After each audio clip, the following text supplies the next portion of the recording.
এক সপ্তাহ ধরে জলবন্দী ফেনী সদর হাসপাতাল এখন অন্ধকার ভূতের এক বাড়ি। ৬ দিনে পানি নেমেছে খুব সামান্য, নেই বিদ্যুৎ, বন্ধ পরীক্ষা নিরীক্ষা। রোগীদের অভিযোগ ৫ দিন বাদে রোববার ডাক্তার এসেছেন মোটে ২ জন।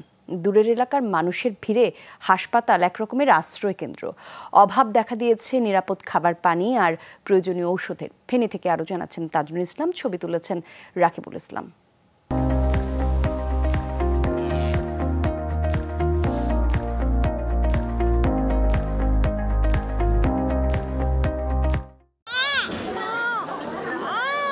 পৃথিবীবাসীর সাথে তার পরিচয় ১৭ দিনের। এরই মধ্যে সে পেয়েছে নাম আলিফা ইসলাম আরোহী। আরও দিন কয়েক আগে তার মা ছাড়পত্র পেলেও বন্যার পানির তোড়ে আর ফেরা হয়নি। বন্যার কারণে এখন যাইতে পারি না, তবুও এখন তো পানি একটু কমে দেন। ডাক্তার, বড় ডাক্তার আইলে ওর সিলেটা কাটবো, কাটি কি রিলিজ করে দিব না, এটা থাকতে হবো, এই জন্য আমরা বসে রয়েছি। ফেনীর বন্যার সবচেয়ে ভয়াবহ ৫ দিনে সদর হাসপাতালে জন্মগ্রহণ করেছে ২৮ জন শিশু। পানিবন্দী এই সময়ে অসুস্থ হয়ে হাসপাতালে আসা বেশিরভাগই শিশু।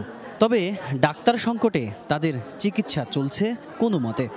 বুধবার অপারেশন হয়েছে, মানে বৃহস্পতিবারেও খুব বৃষ্টি পড়তেছিল, যার কারণে পরিস্থিতি এমন হয়ে গেছে যে যেতে পারেনি। ৮ দিন আমার ছেলের জ্বর, খিচেনি উঠে গেছে। এখানে খিচেনি আগে খিচেনি ছিল হালকা ছিল, খিচেনির ওষুধ খাবাই। আমার এদিন দিয়ে খুলে জ্বর ঠেলা কাটতে কাটতে হাতের বেলা রুজা যায় না, ডাক্তার নাই, কেউ নাই।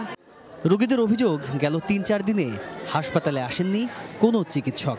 হাসপাতালে গিয়ে দেখা মিলেছে মাত্র ২ জন ডাক্তারের।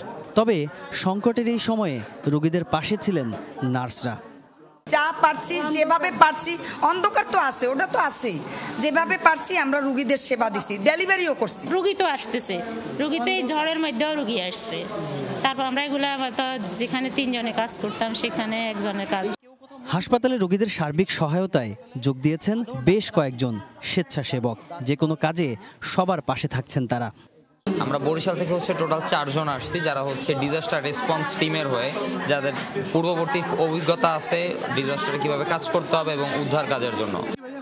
তবে চিকিৎসকরা বলছেন জলবন্দী থাকার কারণেই ডিউটিতে আসতে পারেননি তারা। সেবা কার্যক্রম স্বাভাবিক করতে সর্বোচ্চ চেষ্টা তাদের। চরম দুর্ভোগ আসলে রোগীদের, আমাদের স্বাস্থ্য ব্যবস্থা টোটালি ভেঙে পড়েছে। আপনারা দেখতে পাচ্ছেন এখানে আশেপাশে ফার্মেসিতেও কোনো ধরনের হেল্প করতে পারছে না, ঠিক আছে। যে ওষুধগুলো সবগুলো আমাদের স্টোর থেকে শুরু করে সব কিছু, মানে ওষুধের যে স্টকগুলো আছে সেই স্টকগুলো আসলে এখন ঠিক নাই। ভর্তি থাকা রোগীরা বলছেন এই মুহূর্তে তাদের সবচেয়ে বেশি প্রয়োজন নিরাপদ পানি আর জীবন রক্ষাকারী ওষুধ। হাসপাতাল নিজেই এখন অসুস্থ। ৬ দিন ধরে বিদ্যুৎ না থাকার কারণে আইসিইউ এবং পরীক্ষা নিরীক্ষা সহ আরও যে সমস্ত কার্যক্রম রয়েছে সেগুলো পুরোপুরিভাবে বন্ধ রয়েছে। পর্যাপ্ত চিকিৎসক না থাকায় এখানে ভর্তি থাকা রোগী যারা রয়েছেন তারাও পড়েছেন ভোগান্তির মুখে।